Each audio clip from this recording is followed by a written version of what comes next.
And if so, we are ready. Okay, thank you. So welcome everyone. This is ACDC number 170. It is issue 1812 on the PM repo. And yeah, today we should touch on Fusaka. The fork is coming up in just a few days. So we'll just touch on a few things there to get ready. Then we'll continue with Glamsterdam. And the big thing there would just be to continue fork scoping. So let's go ahead and get into things. With Fusaka. So yeah, first I'm just curious if there are any updates. I know we've been doing some mainnet shadow forks, anything like that. Sure. And oh yeah, please. Yeah. So we started mainnet shadow fork 1 yesterday, and we went through full BPO1 and BPO2 with basically the same behavior values that we are planning to do launch on mainnet. So we did 15 max blobs on BPO1 and 21 max blobs on BPO2. We have been spamming the network here and there.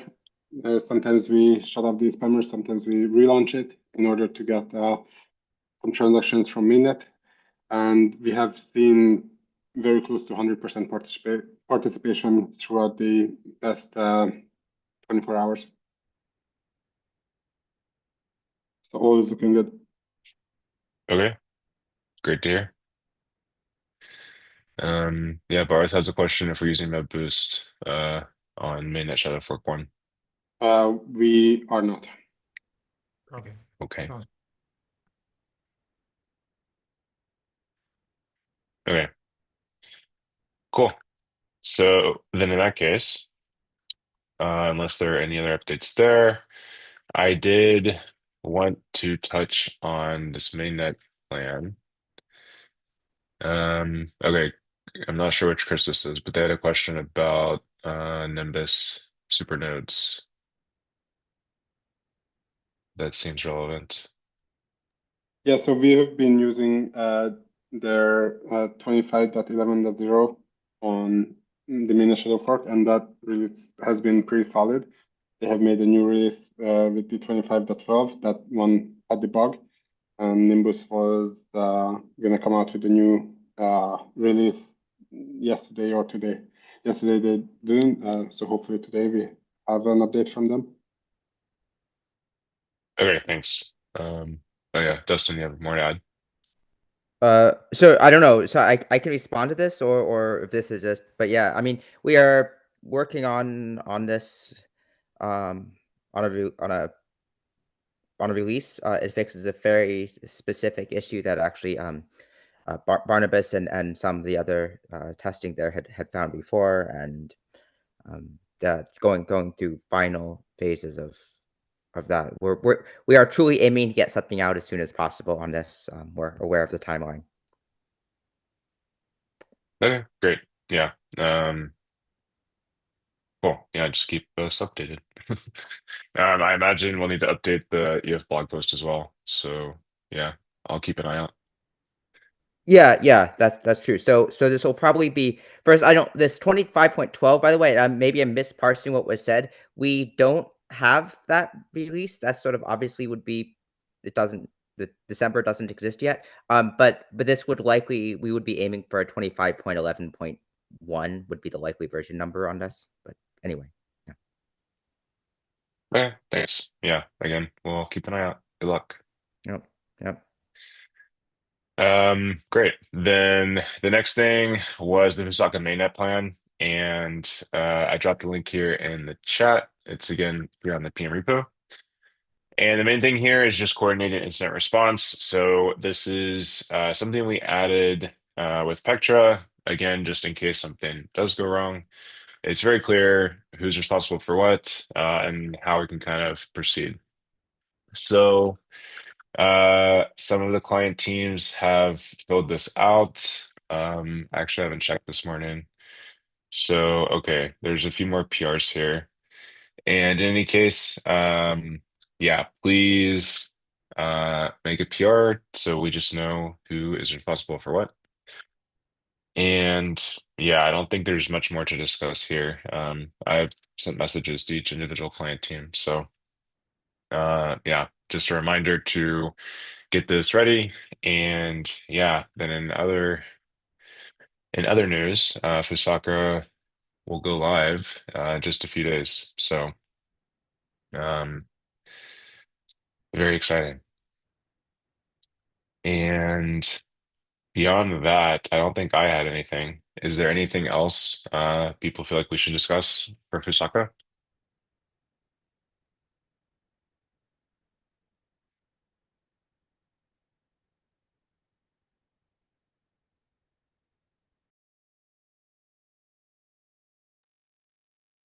Okay, cool. I'm not sure if there'll be any sort of like launch parties or anything. Usually someone does a live stream situation. Um, so yeah, I guess we'll keep our eyes out for that. But otherwise, I'm sure everyone will be watching the chain when the fork happens. And yeah, let's hope for a good fork and we'll go from there. All right, yeah, there's this one here Nixo posted. And then yeah, it sounds like also another mine's planning to have one. So cool. Should be fun. And again, fingers crossed for a smooth fork. Okay. Then if we're going to Fusaka, let's turn to Glamsterdam. And I wanted to start just by asking if there's been any updates on DevNets. So I know last time we asked this question, yeah, kind of things are still in progress, and that might still be the case, but I figured I'd ask. And in particular, I mean DevNets for ePBS. Um, we've made a lot of progress with the tests regarding block level access lists.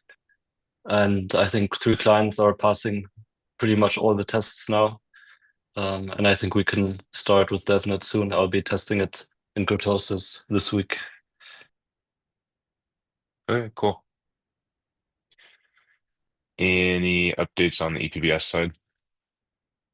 I think we had been thinking we would kind of have separate DevNets for the headliners, and then only once those are stable would we merge them into a Glamsterdam DevNet.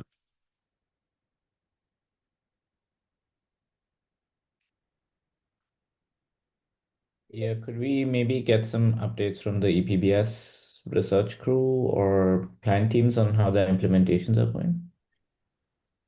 We can give a bit of a prism size. So we have a bunch of PRs that's open for the beacon chain spec, and that's like in the process of getting reviewed and merged. But so far, most of them are passing the spec test. We just need to merge them to develop. And then that's probably the biggest blocker for DevNet 0 at this moment. I think after Fusaka's ship, we'll see more like progress on that front. Yeah.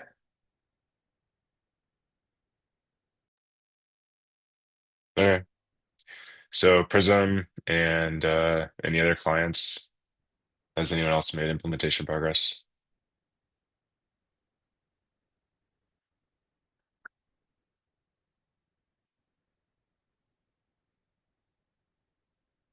Okay, then yeah. So that's So, good. I Oh, can talk for Teco test. Stephanie's not here.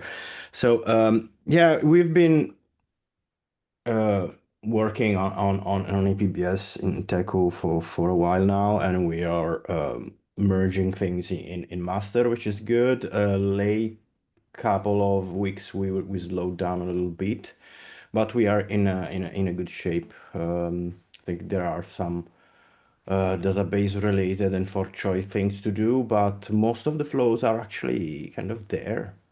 So yeah, we feel good. okay. And then yeah, Phil's just saying here, Lodestar looking more like January. So okay.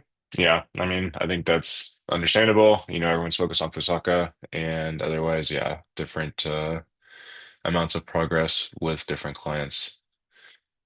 King Yi saying here, steady progress in Lighthouse. So okay. Thank you, everyone. And on the topic of ePBS, so there were actually quite a number of discussions last week at DevConnect around this feature, trustless payments. We've discussed this quite a bit on ACD, but I think now as implementations have progressed, and especially other people in the community have had some time to look more at the feature, there's definitely some questions around the implications of this part of 7732. And yeah, I think from here I'll just hand it over to Alex, who wanted to say some things about this. Yeah, sure. I think you pretty much nailed it.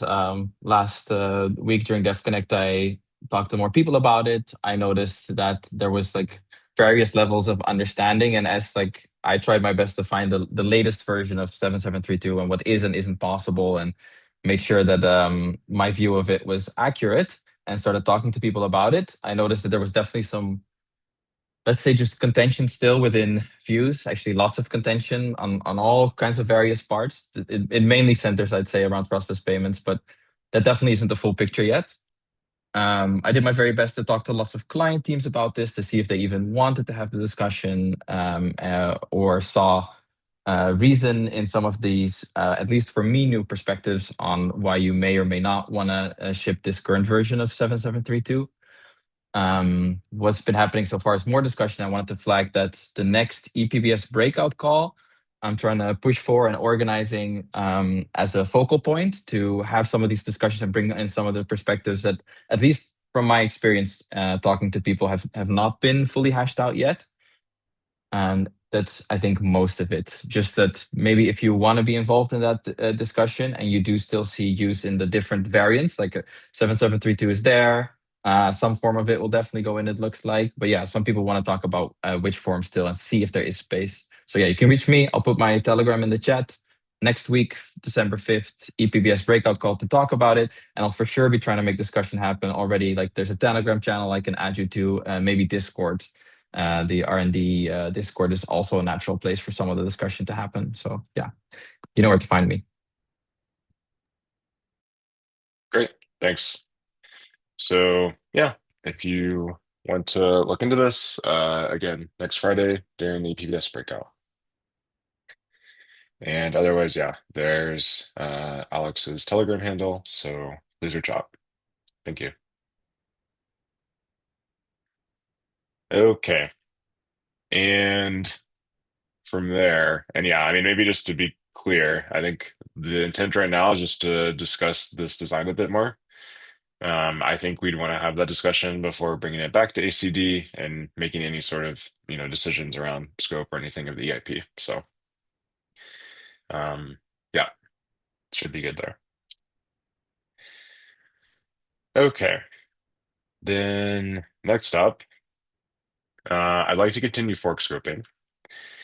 And yeah, so maybe I'll just play back kind of where we're at. So we have the headliners. We started scoping for the non-headliners. And last call, which would have been 2 weeks ago, we kind of went through a number of them. Client teams left some opinions on different EIPs. We were able to DFI one of them last call. I believe it was 8068. Let me just make sure I have the right number. Yeah, 8068. So that was DFI'd. But then we still have quite a number on the CL side. And we need to go ahead and pick the set that we would like to CFI for Glamsterdam. So I'd like to make progress here today. There have even been some changes because there's kind of a bundle of EIPs that touch on consolidations and the queues and how those all fit together. Since the last call, Francesco has split something out into sort of a more streamlined EIP with 8080. And in any case, yeah, we'll get to that. Before we move through all of them, we should touch on FOCIL because this is where we left it during the last call, is that, due to scoping and, essentially the extra complexity it would bring to bundle with ePBS due to the testing overhead, the security overhead, all of the above. We said that if we could find a way to commit to it for Heka, Bogota, so the fork after Glamsterdam, that feels like a much better decision to make. And that's kind of where we left it. Yeah, I guess before we move forward, I don't know if there's anything anyone would like to add around the FOCIL question.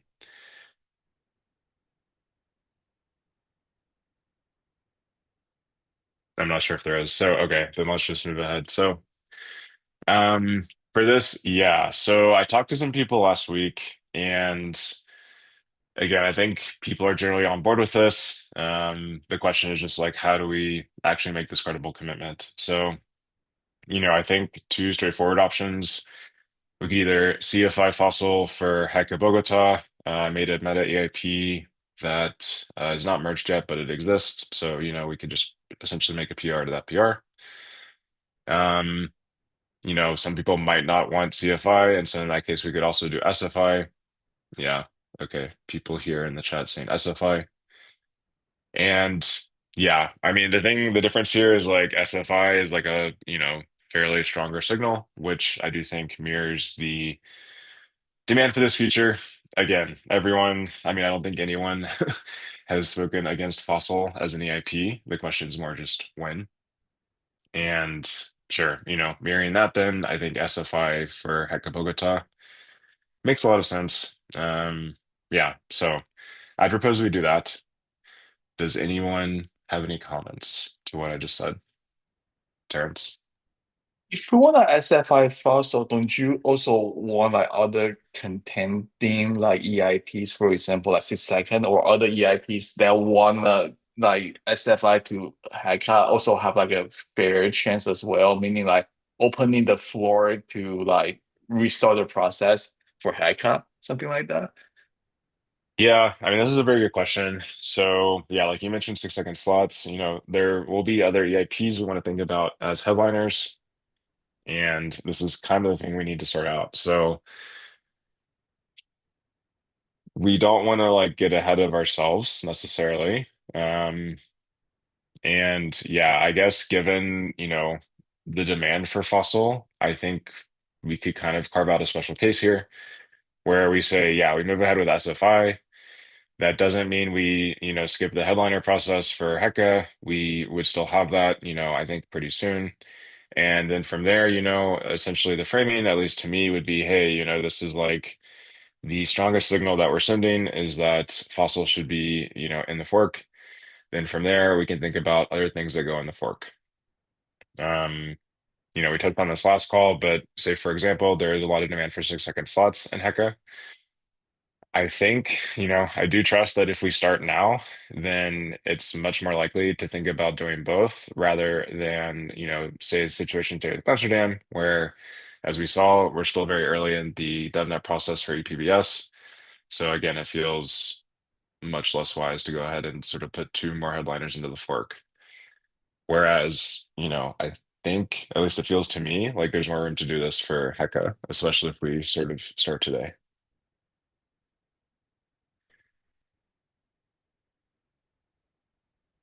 So yeah, The thing is, if we not commit for FOCIL, but we do ePBS, and then we risk not including FOCIL, at least in the next hard fork, it creates a bit of a problem, again, at least for those running nodes from home, running validators from home with this increased upload bandwidth for local block production. And for me, it's very concerning if we agree on, like, we already agreed on doing ePBS. That's amazing. And if FOCIL is not in Glamsterdam, I think it will be a good decision to commit to have it in the next hard fork at least. Otherwise, we create a gap. And should FOCIL not make it into the next hard fork, this gap will be widened. So for me, it's kind of concerning to have ePBS without FOCIL. It's fine to have it like in two separate forks, but in two adjacent forks, not with a bigger gap. Yeah, that's fair. And I think that's why we're trying to find a way to signal today that it would go into Heka. And that all being said, yeah, there's a number of comments in the chat here around, yeah, different aspects to this. So yeah, maybe to drive the conversation forward. So let's say we SFI'd it today, but the understanding is that we still have the headliner process to consider with other EIPs. Does this seem okay to people?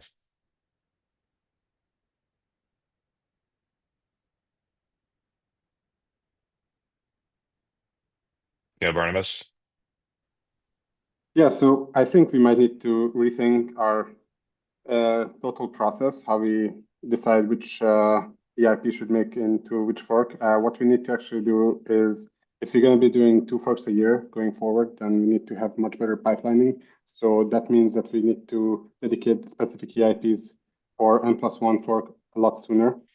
And yeah, I think we just need to change the way we think about the EIP scoping, and maybe we can shorten the time for making decisions. Yeah. I mean, okay, so that kind of suggests another way forward if people want to think about this in the context of like other EIPs, is we would essentially, do the Heka Bogota scoping like much sooner than otherwise. Then the question is, how do we square this with Glamsterdam? And yeah, I think it might be a little tricky. So yeah, thinking about how to move forward here.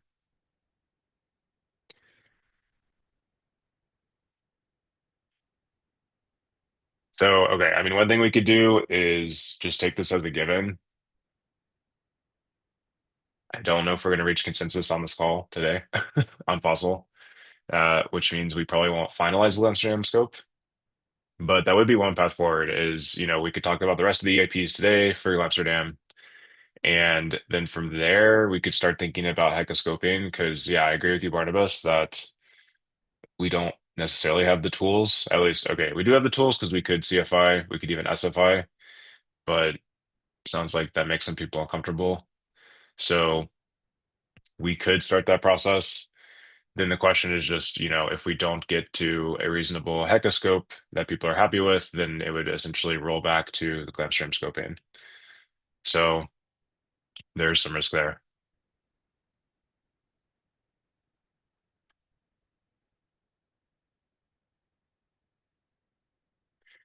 And yeah, just going from the chat, there's certainly just, yeah, I think we're pretty split on this as a group.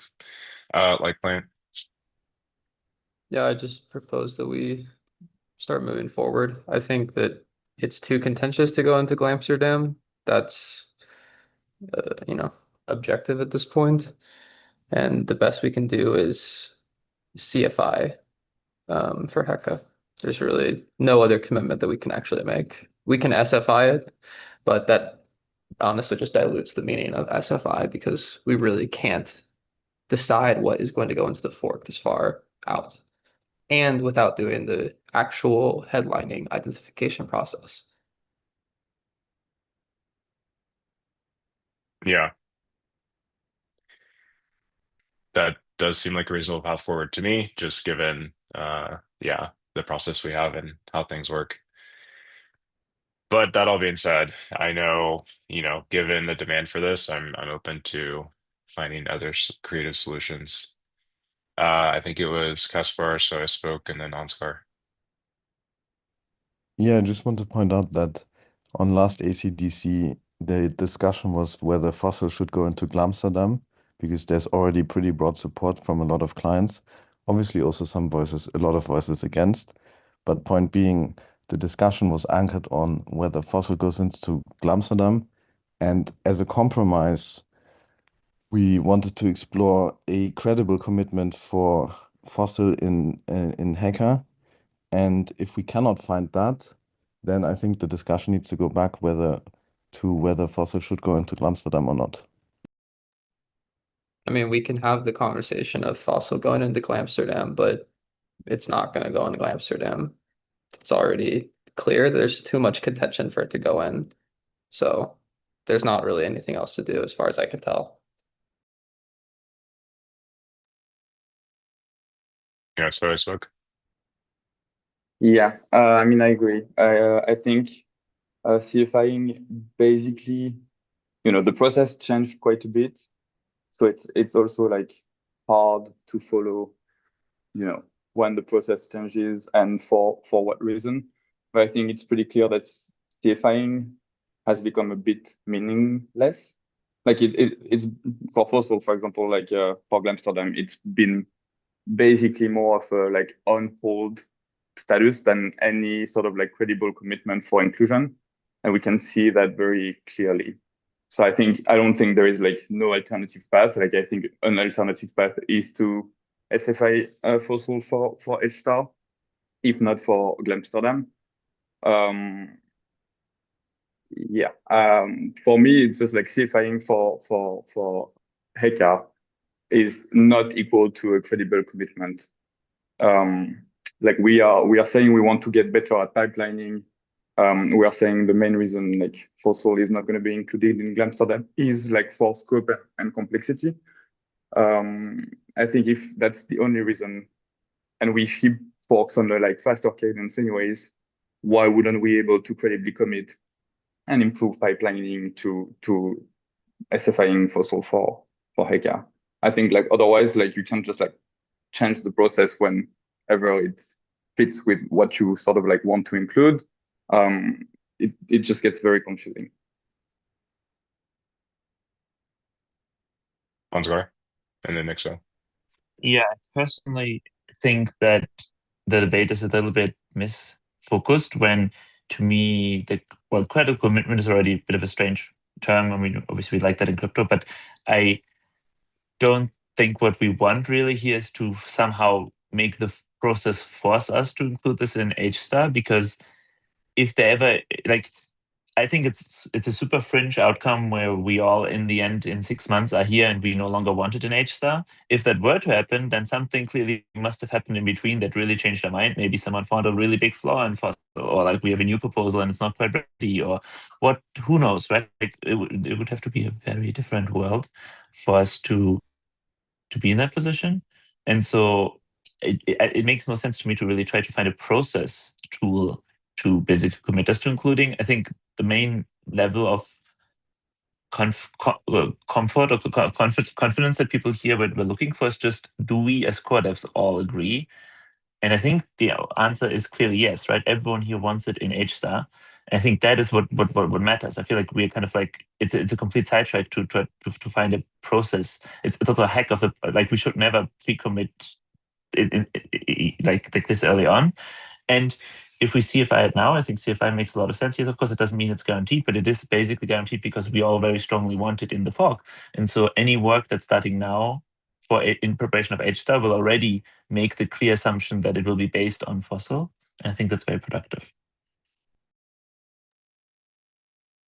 Yeah, and maybe, just to go down the CFI path a bit more, like we could add a note. I don't know, there could be some like special designation that even in the meta EIP says, hey, like, everyone expects this to definitely be included. So there are ways to, yeah, strengthen the language and hopefully then the commitment. Nixa. Here's my proposal is that we, between this call and the next ACDC, we outline the next headliner process because we've only gone through this headliner process once. We don't really have like a clear consensus of what it has to look like. So instead of this headliner process presenting 8 to 10 headliners that we choose from, we have two decisions to make. The first is FOCIL the headliner? That's a yes or no. It only is a no if people feel strong opposition that in the time between now and H-star, things have significantly changed. Second decision is what is the headliner that may accompany FOCIL. And this way it's a more credible commitment without having bypassed the meetings that we outlined for SFI and CFI, while also giving time for people outside of the 68 people in this call to decide what the headliner for H-star is going to be. Yeah, I mean, I think that's probably the most sort of by the book thing. I would be a little concerned that it would be rushed to do the headliners like now. And then it could be the case that, yeah, we get to a headliner set for Heka and FOCIL's not there, and then it like ripples back through everything. But that being said, perhaps we should just try. And yeah, I mean, again, I think we have a good sense of what our headliners are that we'd at least want to think about. Tony? Yeah, I would agree with what Ansgar just said. It feels like CFIing would be the right decision because we don't know where we are in 6 months or next year sometime. So yeah, it feels like the commitment the clients gave, which is supporting it in Glamsterdam on a conditional basis, is already a commitment enough.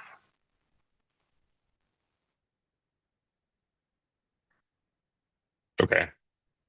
So in terms of moving forward, what I would say is that I think we should go ahead and assume, as of this call, that FOCIL will not go into Glamsterdam.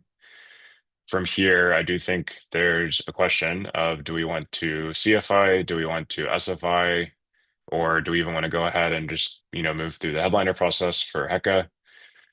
I would propose we take that async and then try to get to some resolution, again, asynchronously before the next call in terms of how to move forward.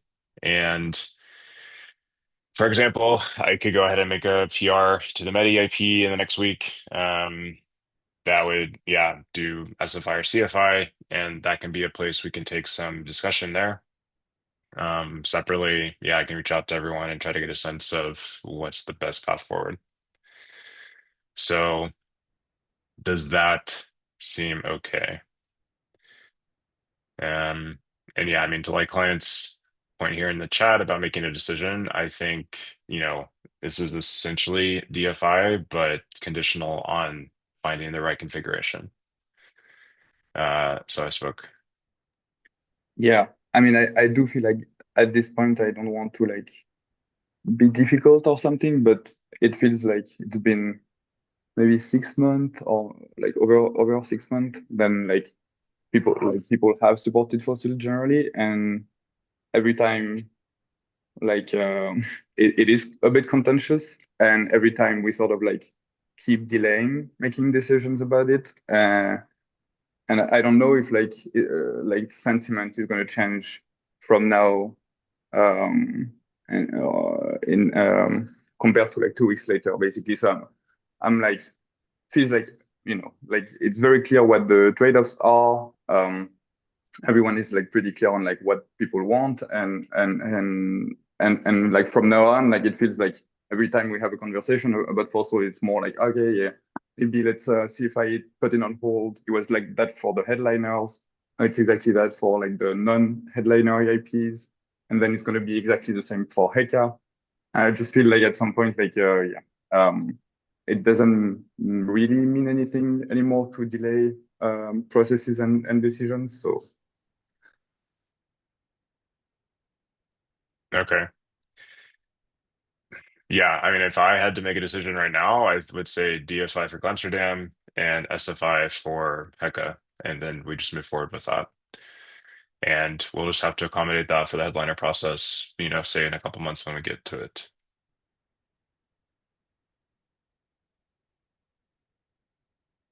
Okay, there's a clap emoji.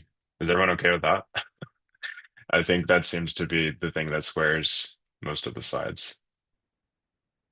Okay, I'm getting a lot of positive reactions. So, okay, then let's do that. And just to repeat it to be clear, DFI FOCIL for Glamsterdam. I will make an SFI PR for Heka Bogota for FOCIL. And then, yeah, the point being is this is, I think the strongest signal we can make today for the headliner process for Heka Bogota, again, in a couple months. Yeah, and then we'll move forward. Again, I think the sentiment around inclusion is clear. And again, maybe just to make it abundantly clear, like this is the thing people want to ship in Glamsterdam.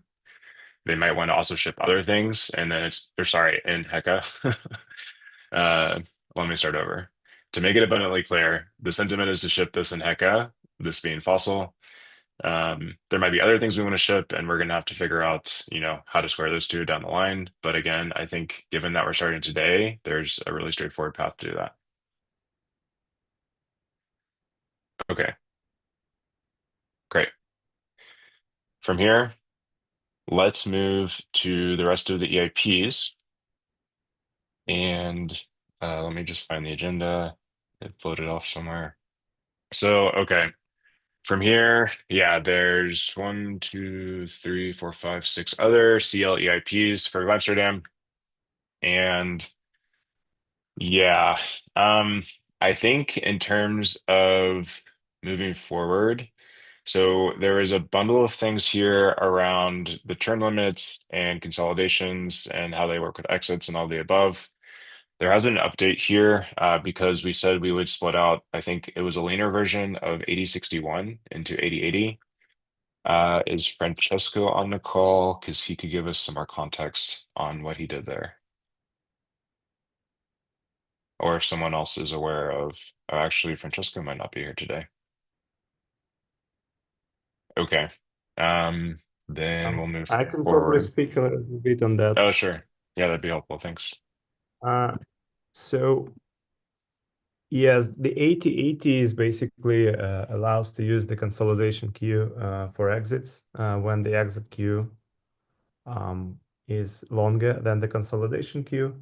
That's basically what it does. And it's also a fix to the problem that the 8071 fixes. And in my opinion, 8080 is strictly better than 8071, so I would prefer it to replace the previous EIP. So Okay. And could someone remind me how?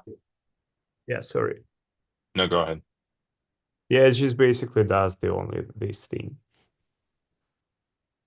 Okay. Great.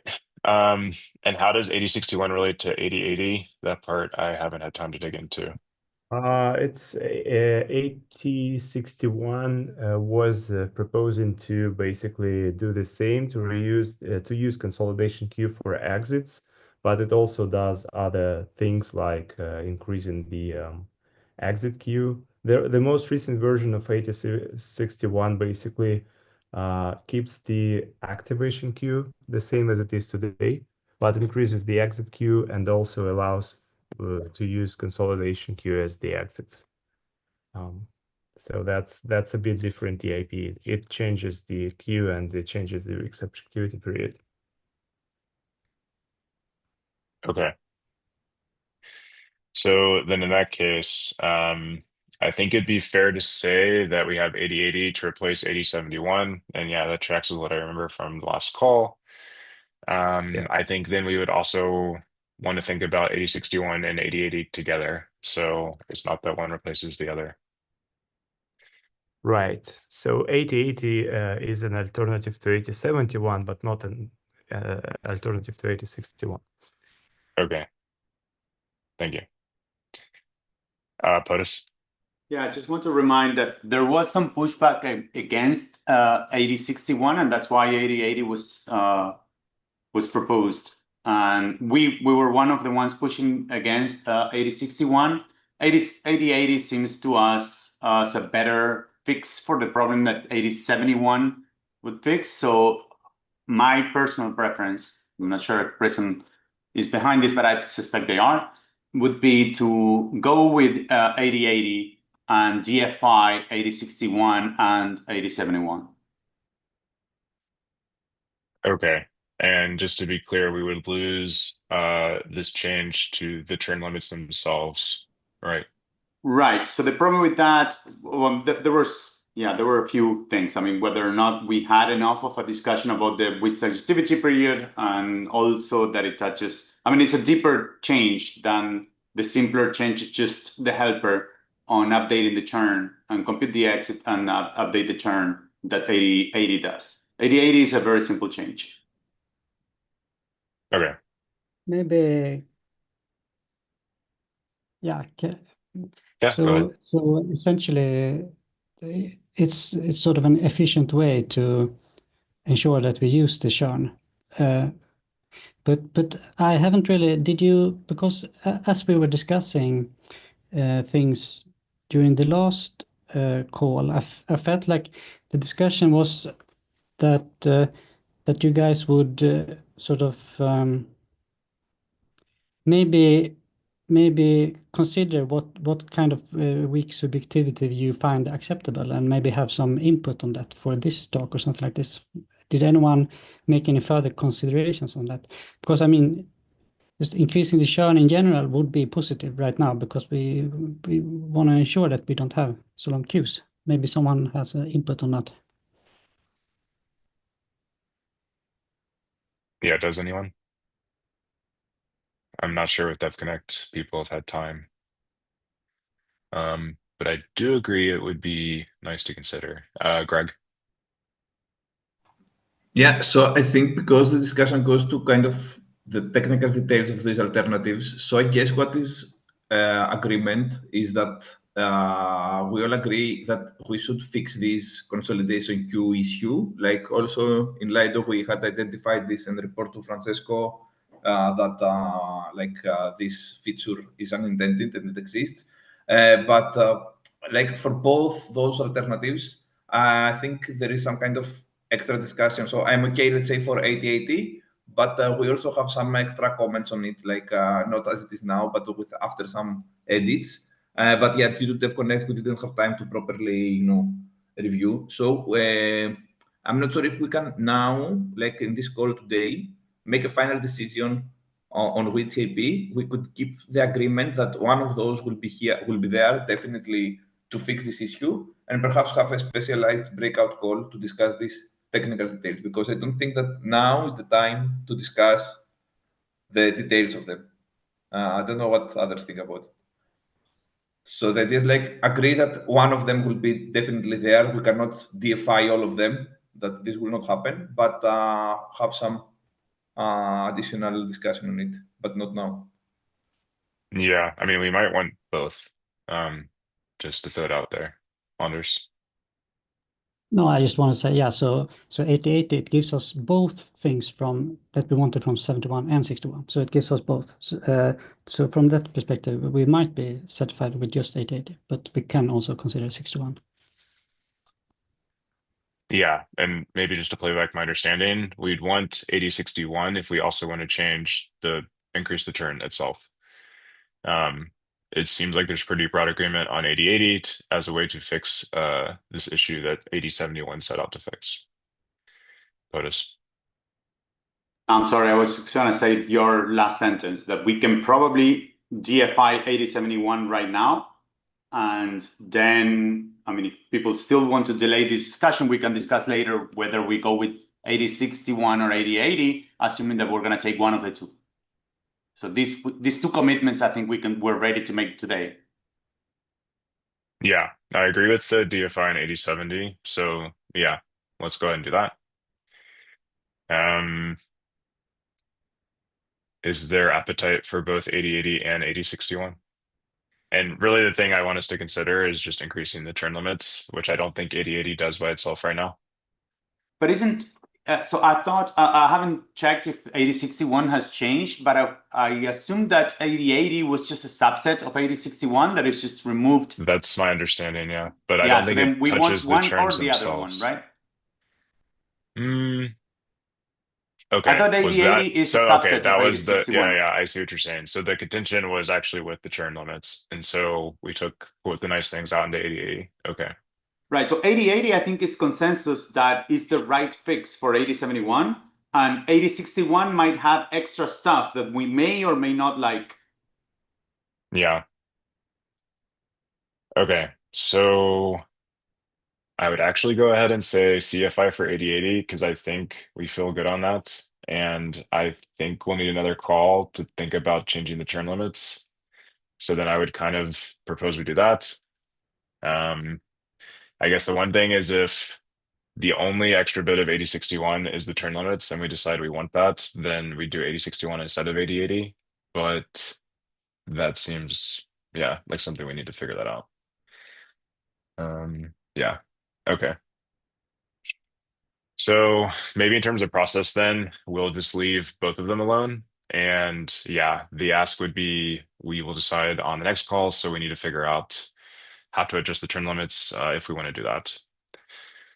So, okay, DFI 8071, 8080 or 8061. We will CFI one of those or yeah, some combination of things here. It just sounds like even from the chat and what people have said today, we need a little more time to dig into that. So we'll do that. So there's a question from Greg. Just keep the point that's spec updates. Yeah, I mean, so it just the thing is, I think the spec updates we want to make to 8080 would just get us back to 8061. So like we can just figure it out. But I think what we can say today is like we'll CFI something between these two. And we will define that something on the next call, 2 weeks from today. So, okay, I think we're pretty good there. The next one in this direction of touching different staking mechanics would be 8062. This is adding, I think it was like a 5 bips withdrawal fee on the sweep for 001 validators during their withdrawal process.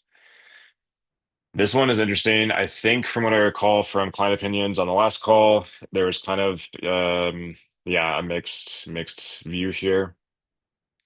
I will say we had at least, I saw some more conversations last week at DevConnect, and sentiment seemed to be against this, if only because it feels a bit early.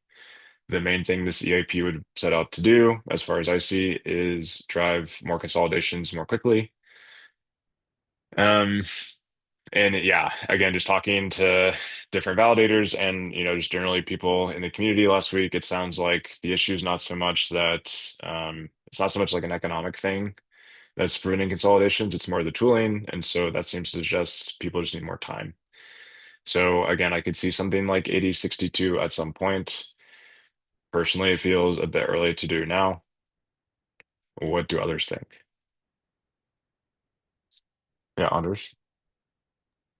Yeah, concerning timelines, yeah. So it would be if we do Glamsterdam in, say, I don't know when it happens, 8 months from now or something like that. I think we need to be a bit forward looking and consider the fact that it's not something that is going to take place now. It's going to take place in quite some time, and that once we get to H star, it's going to have taken quite a long time until we have some incentives in place. And of course, I agree with the notion that there are plenty of staking service providers that will switch over to compounding validators. I have no doubt about that, and that they are working on it right now. But I am also fairly certain that there are many setups and some staking service providers to have a certain proportion of their stake that they do not intend to move over and compound and consolidate. At least that's the impression I've gotten from the conversations right now. And so my point would be that we should really signal that we want them to move over, and the way to signal that is to impose a very small the first kind of fee here, because as I've said before, it's more profitable for you to stay on the sweep validators. If you have, for example, 128 ETH that you're staking on 4 sweep validators, and you could consolidate into one 128 ETH validator, you would have better capital efficiency as it is right now on the sweep validators. Although it's not, of course, 100% certain that you know what you want to do with that additional capital, but we can presume that you perhaps will have some profitable avenue for spending that capital. So that's just my point that I want to say there. But I'm open to the conversation there. Okay, thanks. Dima? Yeah, so the problem with OXO1 validators and with these, like, it's not just the fact that some staking providers or most of the staking providers are not consolidating validators because it's more profitable for them. It is way more to it. So first of all, like from the solo stakers perspective and from the conversations that I also got last week, like a lot of solo stakers indicated that for them, for example, it is crucial to have predictable income that gets materialized on their execution layer wallet, because at the end of the day, they need to pay bills. And since most of them are not super nodes capable of having like 2K ETH, which we discussed multiple times here, this is a very huge pile of money.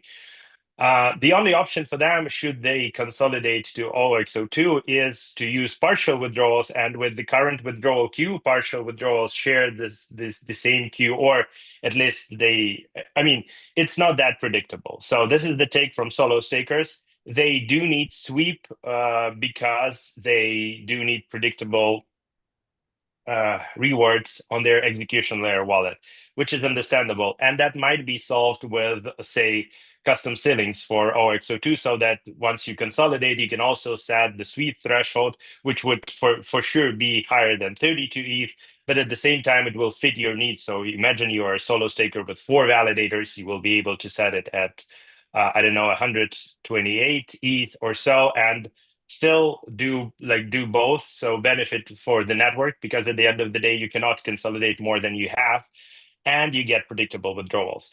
The same problem, or kind of the same problem, is also true for professional operators. So the second comment here will be from professional operators who work with their clients. And even though at the dashboards, it might seem that, Figment, P2P, or whoever else, they own a huge pile of capital and they have a lot at stake. Internally, this stake is not owned by them. So their clients, they prefer to have control over withdrawal credentials in most cases, which means that if their client does not have 2K ETH, it means that for them, again, consolidating validator means changing the conditions or the terms that they have in between them and the client, where, for example, the client was previously getting this rewards on a regular basis, and now with their validators being consolidated but not up to 2K, they will not get this rewards, which would involve like changes to, again, oh my God, the contracts and so on and so forth. And the last thing, and this is probably the thing that I'm the closest to, is for the staking protocols like Lido, there are modules like community staking module, where with the current OXO2 design, it's practically unfeasible to transition to OXO2 because of the way how bonded validators or how fractional staking works, because you will need to have sort of a regular update process or whatever else that would increase bond requirement as the validator balance increases. And for example, without custom ceilings, without any like feasible option here to have a predictable amount of ETH on the consolidated validator, which is guaranteed by the network, Lido will simply not be able to transition any of CSM validators to OXO2, just because of this limitation. So I would say that even though I fully share the intent and I fully believe that most of the network should be consolidated, but there are some parts that cannot be consolidated with the current design of OXO2, and we should take it into account. And instead of creating a disincentive for OXO1 validators so that people will be in a situation where their condition got worse and they're somehow forced to migrate to OXO2, I would propose to think about how can we improve OXO2 design so that it will fit the needs of the majority of the ecosystem players, and we will eventually end up with I don't know, with evolutionary transition to OXO2 rather than forceful transition where we simply impose restrictions or penalties on the OXO1 validators. Yeah, Yeah. thanks. Yeah, Anders. Yeah, so I think we are in broad agreement that we should have this sort of user tunable ceiling. So I wouldn't say that there's any disagreement there, and we can sort of, for this discussion, assume that perhaps we will try to achieve that for H star. But my point is that, well, it's just I don't think that we will reach the sort of consolidation that we need even with such ceilings, and that's why when we have two options and for facilitating consolidation, the one option is to sort of reward stakers for having larger validators, and the other one, which is proposed then in 8062, is to sort of incentivize them to move over and in that way consolidate without specifically rewarding bigger validators over smaller validators. So that's essentially the rationale for doing 8062. But yeah, so that's what I wanted to say about that. But I can see, of course, the point can be like, oh, since we do not have that tunable threshold that you can set yourself, then okay, then we should not do the incentives before that. But the way I see it is also that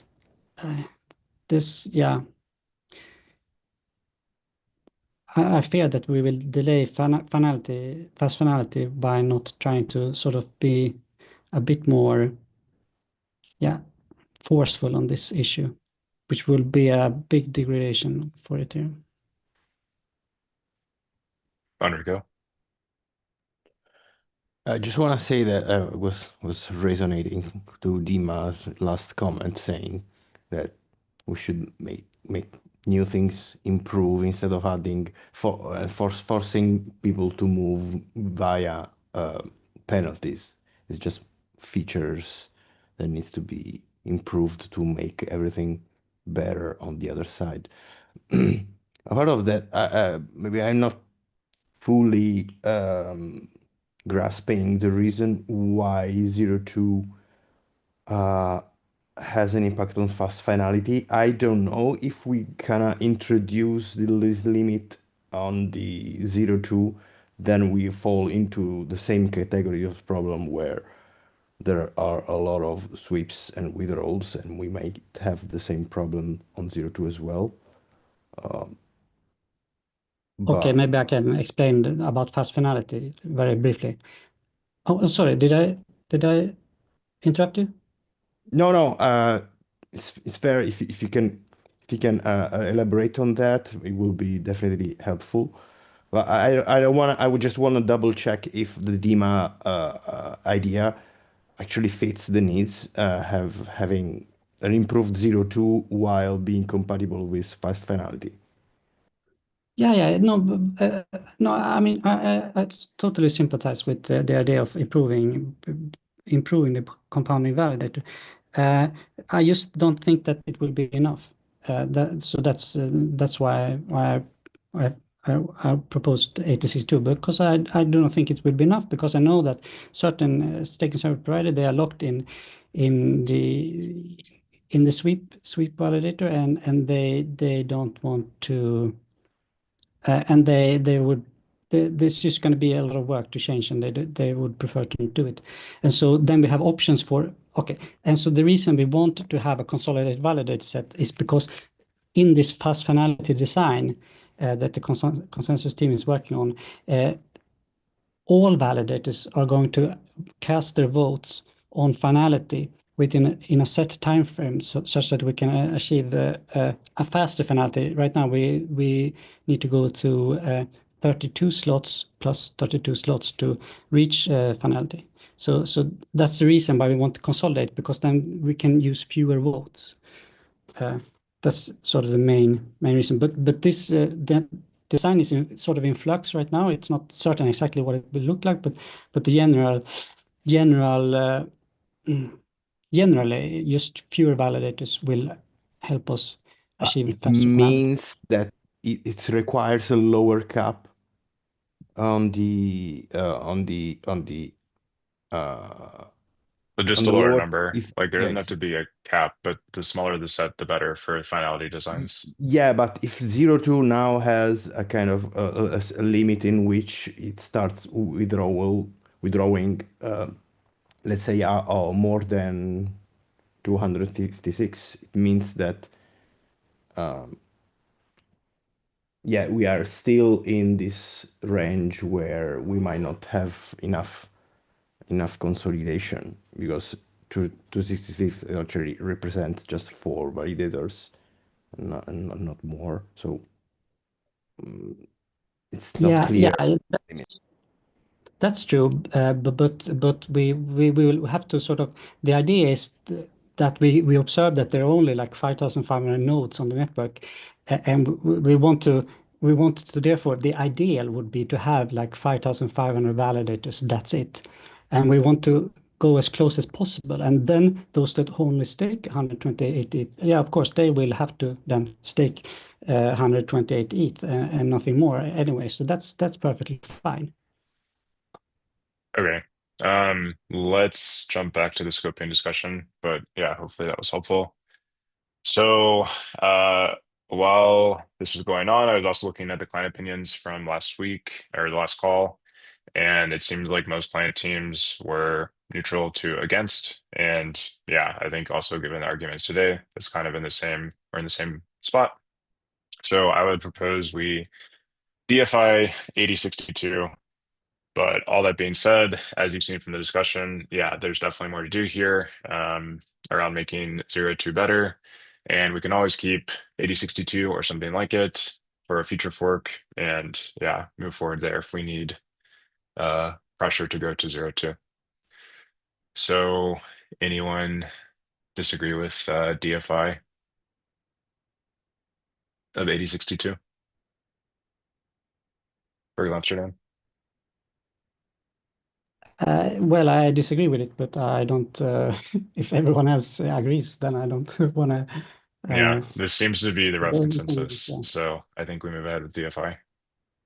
The final point to add here is that, Anders, I agree with you that we do need to have, again, as many consolidations as possible. The problem with the current EIP is that in the same way as we are currently discussing in the chat, that custom ceilings, and as you said, might not result in a sufficient consolidation. What you're proposing would also likely not result on its own in a sufficient consolidation. So I believe we just need to add like a few more blocks there to increase our chances to maximum. I'm just not super comfortable with saying that we will start with penalties before improving UX. So I would rather go with a path where we improve UX, and then should we see not enough consolidations, we can confidently say, okay, we did our best to improve user experience here. And then, guys, okay, now it's time to impose a penalty. Can I just say that, okay, I mean, yeah, I just want to say that I'm fairly certain that even if we set this variable threshold, it's not going to be enough, and that we need some sort of way to move people over and to consolidate. So I don't agree with the framing that, oh, let's try this and then see what happens, because this is just my personal conviction that I don't think it's going to be enough. But yeah, if everyone disagrees, then of course I'm not gonna object. Okay, so yeah, let's move ahead then with the DFI of 8062 for Glamsterdam.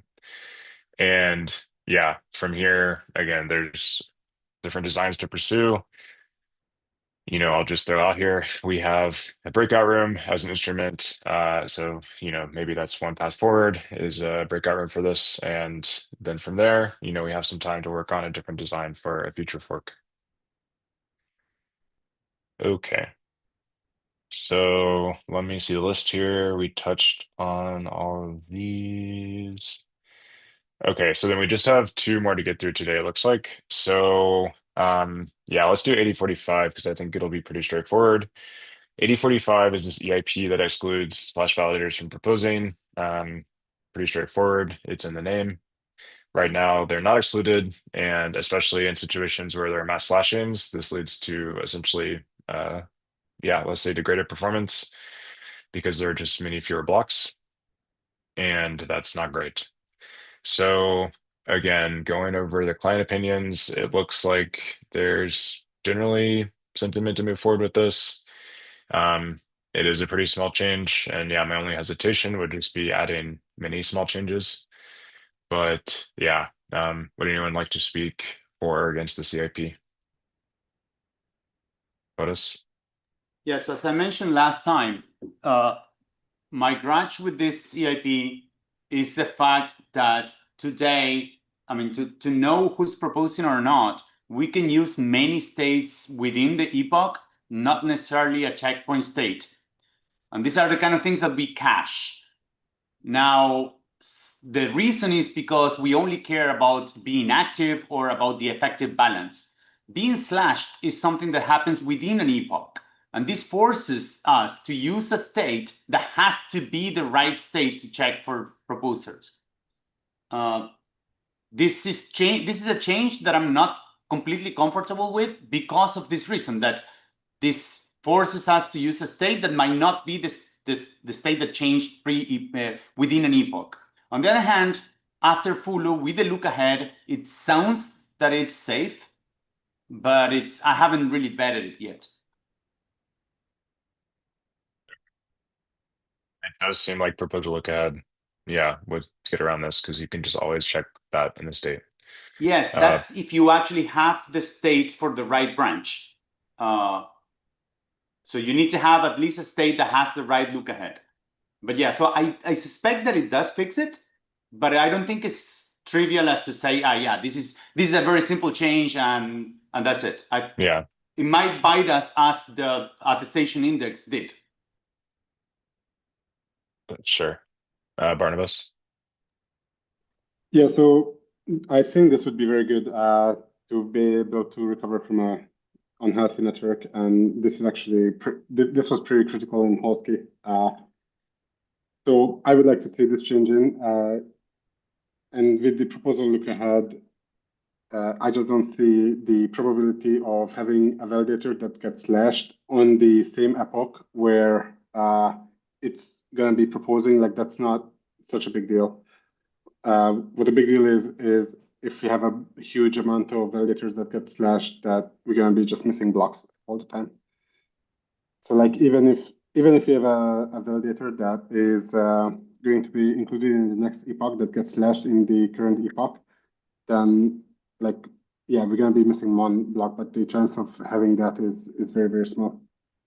But it's not about that, Barnabas. The issue is not that I am afraid of like hitting a proposer that actually just got slashed. The problem is that if anyone gets slashed and I'm using a state that counted that validator as active or not, I might get a different shuffling and I might get a different set of proposers, regardless of whether or not this guy was included or not. That's the whole point. I need to be careful as to what is the state that I cache to check what the proposers are. If there's only one line, one branch, and we're not forked, the proposer look ahead immediately gives me this. If I am forked, I'm not really sure. I would need to vet that.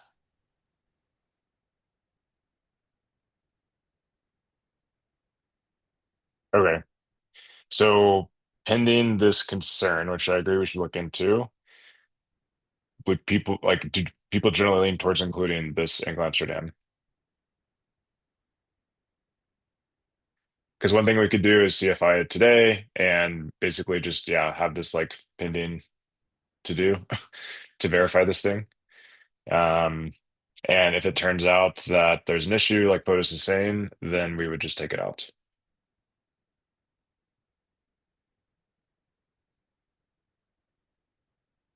Or we could change the IP. So there are options. I think we can like SFI it if we agree that some people are going to get together and vet that the proposal look ahead works, even if you're like syncing from a branch that you haven't, that you don't have. Like if you manage to sync enough states from that branch until you hit the proposal look ahead, you can use any state that contains that slot. So I think this is true.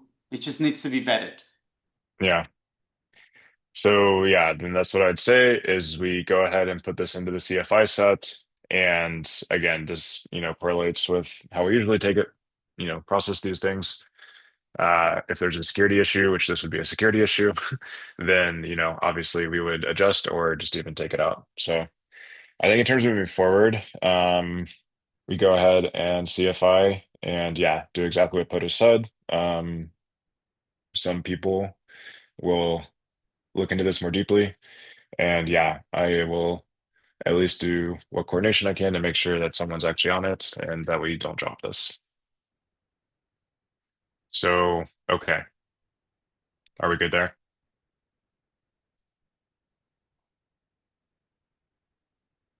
Okay.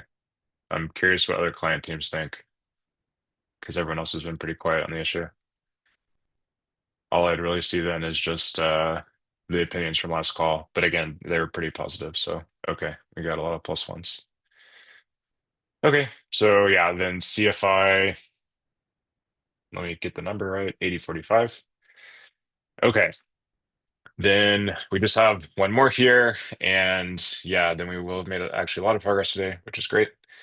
So the last EIP to discuss for today would be 7688. And this is forward compatible continuous data structures. This adds stable container into the SSE spec. I actually do have a question with this EIP. If it were in, does it also imply that we go ahead and change, say, the beacon state or different data structures in Glamsterdam? Like, would we actually go ahead and also not only introduce this new concept of stable container, but also go ahead and change data structures? Yeah, so the most basic version of this is that it changes some bounded lists into unbounded lists. So it doesn't necessarily change the overall shape of these data structures, but it removes some, in many cases, actually kind of meaningless bounds. If you look at the validator limit, that's just some big number, and it removes those things. But it doesn't restructure them in any other way. Okay, but yeah, I guess to be clear, like this isn't just adding this concept to the spec. This would actually, if we include 7688, it would actually be, touching, like, would it just replace every instance of container in the spec with stable container? Not every. It's there's some case by case aspect, I believe, but it's Okay. many. I mean, Okay. it goes through the EIP goes through and sort of covers some of the case by case aspect again. This is not, people can read that, but Okay. And okay, cool. Just to play it back then in terms of sentiment, yeah, I think client teams, some of them were for, some against. There's also a lot of community support that's worth calling out. Even on the agenda today, Ocean from Obol said, they support this. There were a number of comments from the last call from different staking pools and things that also were interested in this. Some other people are here on the call, and yeah, they're also interested in this. So, I think the thing that has always been the question here is, when is the right time to do this? It's certainly nice to have, but Ethereum, we'll survive without it. So we just have to answer the question like, yeah, is now the right time? I'd love to hear from some client teams. And also echo here Barnabas's comments, how complex is it? Even putting aside the code complexity, which would touch SSD libraries, I am very curious if clients think they'd want to get audits of the new code. Because again, if there's like a bug in this, like the chain forks and it's quite bad. So yeah, even if again the like spec diff is small, I think there are considerations around security here we should take into account. So yeah, any client teams want to chime in? King Ida say here for Lighthouse, they were originally against it, but now they're more open given the move of FOCIL to Heka. Yeah, so from Gremlina side, we think that this feature is really great and nice to have, and sooner or later we definitely should have it. But at the same time, as seems the consensus is still that we need to ship the hard forks as soon as possible, or essentially fast. We think that it's a bit too big feature to put that into Glamsterdam. So, I mean, unless there is shift of thinking that the longer hard forks are actually not that bad, then we would accept and we would promote this feature. But unless this happens, I think it's not Glamsterdam is not the place to put this feature. Okay. Other client teams.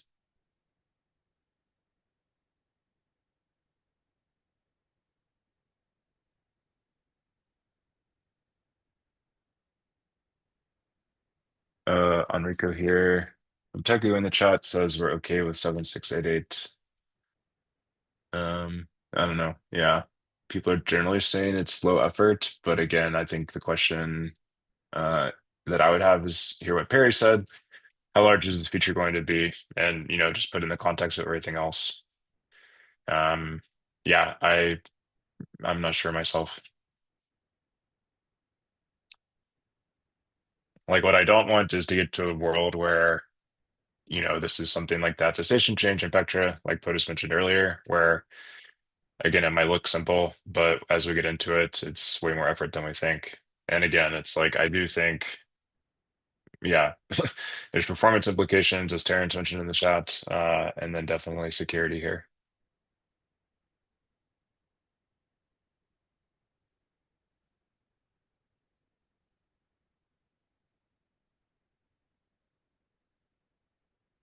Yeah, Barnabas proposes we CFI, and then, yeah, basically we can take it out if it looks like it's too big. I would want to do that sooner rather than later if we do it. But yeah, it does seem like generally there's support for this.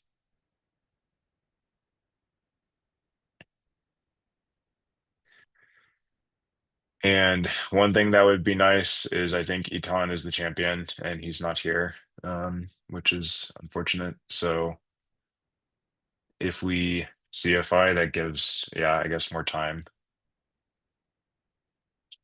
for him to come make a stronger case.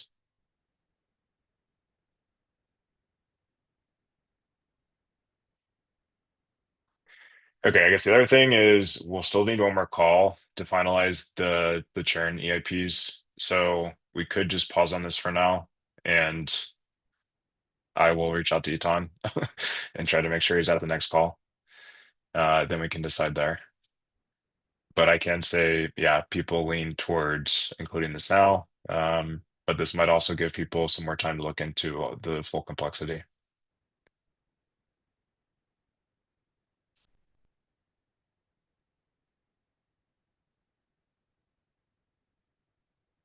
So how about we do that? So again, I think we made a lot of progress on most of the EIPs. we would still have, I believe it's just some question of 8061 versus 8080 on the next call, and then also 7688.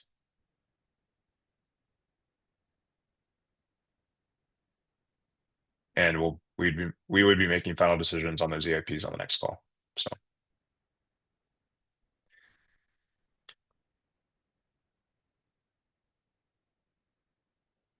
Okay, no one seems to have any issue with that. Okay, so let's do that. And then just to summarize, yeah, I think people lean towards including 7688. And from there, we can move ahead with the fork. Okay. Barnabas had a question here. Oh yeah, SSC and the engine API. Yeah. Do you want to say something, Barnabas? We have a few minutes. Sure. So the idea would be that we should probably drop JSON just because the number of blobs we planning to put out in the next year. And ideally, we should probably have the engine API to support FLZ and make all the calls in binary, basically.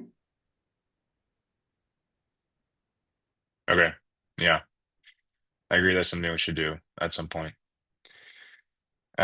Okay, there's a few other things I think to call out from the agenda, but then let me play back the Glamsterdam decisions just so they're all clear. So with FOCIL, we will SFI for Heka Bogota and DFI for Glamsterdam for 7688. Going to make a call on the next ACDC. And the ask there would be to get a better sense of the total complexity and what's really involved. 8045, we said we would go ahead and CFI today, although there's this caveat that if it turns out that there's some issue with how this feature works across forks and complicating client implementations, we would pull it out. 8061 and 8080, again, we're going to look a bit more into weak subjectivity and figure out exactly what's the best thing to do there. We'd answer this question on the next call and essentially do one or the other, or find some resolution between those two. 8062, we decided to do DFI for Amsterdam, and 8071, we decided to DFI.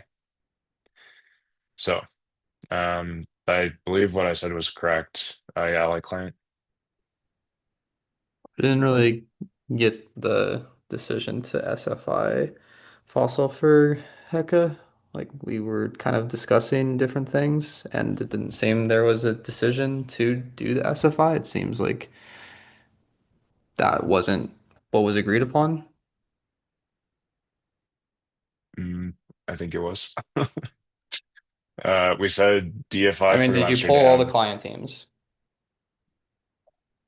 Yeah, well, just on this call. So, this is what I believe I said earlier in the call, and there were a bunch of thumbs up at the time. But I mean, we can't just like decide things based on some chat emojis. Like we didn't ask individual client teams if they want to SFI it. And I feel like at minimum, we should ask the client teams verbally if they want to SFI for Heka. Okay. Prism. We haven't had this discussion. Botus wants to SFI it for Heka.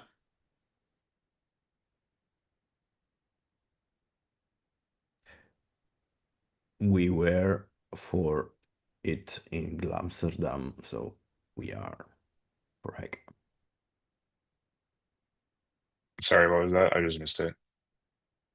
We were in favor for considering them in FOCIL in Glamsterdam, so we definitely are in favor of CFIing for Heka. Okay. I guess the question is also though if you're okay with SFI. Yeah, for Heka, yes. Okay. Lodestar, or yeah, Sean unmuted, so Lighthouse. Yep. So just for me, like me personally, we haven't talked about this particularly in Lighthouse, but I feel like it should be CFI, not SFI. I agree with like client's point that it kind of dilutes SFI because like, are we actually committing that hard to it? It seems like we want to today, but okay. Or yeah, just That's personal fair. CFI, yeah. Yeah. And okay, Nimbus. I think Dustin had a comment in the chat that he's fine with SFI.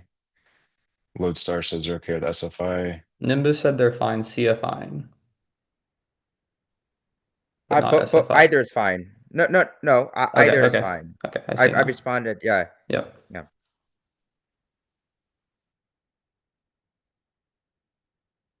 Okay. Grandine, I think that was the last one.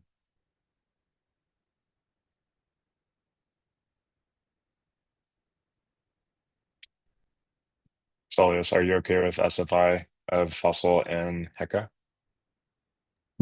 I just wrote on chat. Oh, I missed it. Well, CFI or SFI? Like, this is the distinction that we need to settle.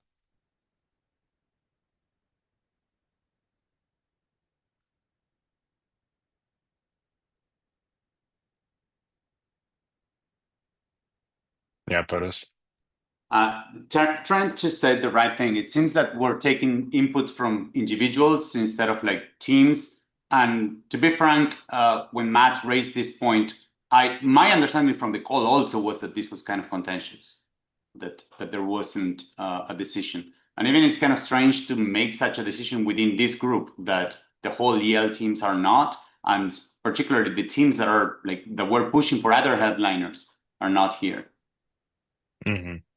Even though it's definitely my personal preference to make sure that FOCIL is, it sounds weird. It wasn't my reading of the call.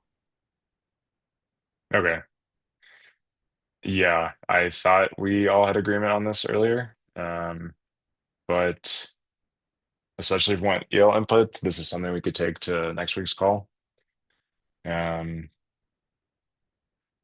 think this does kind of, yeah, we walk back a little bit in terms of scoping progress, but yeah. I mean, yeah, not like Lance suggests here, if everyone's okay with CFI, just make it CFI. But then there's some pushback against that. So, although I think to be clear, the clients seem to all be okay with CFI. Modular the points raised around, yeah, individuals versus clients, and then also the EL side of things.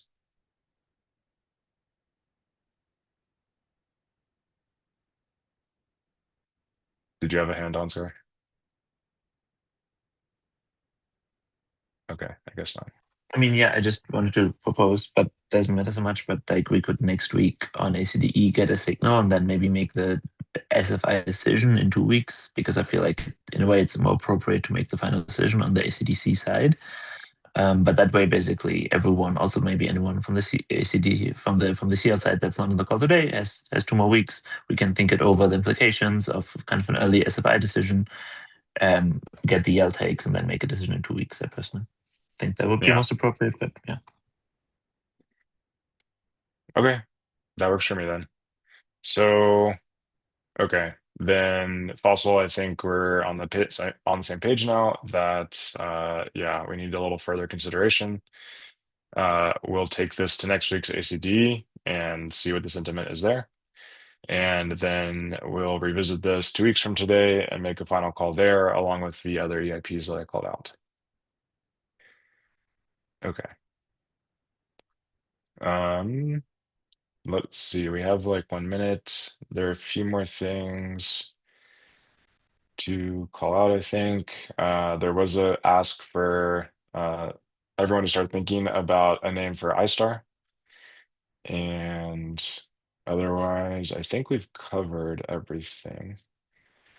Okay, yeah, then I think we're good. And great. Okay, thanks everyone. Again, I do think we made a lot of good progress here. And I'll leave a summary of these decisions on Discord, and we will continue the conversation on next week's call. So thank you, everyone, and I'll see you next time. Bye.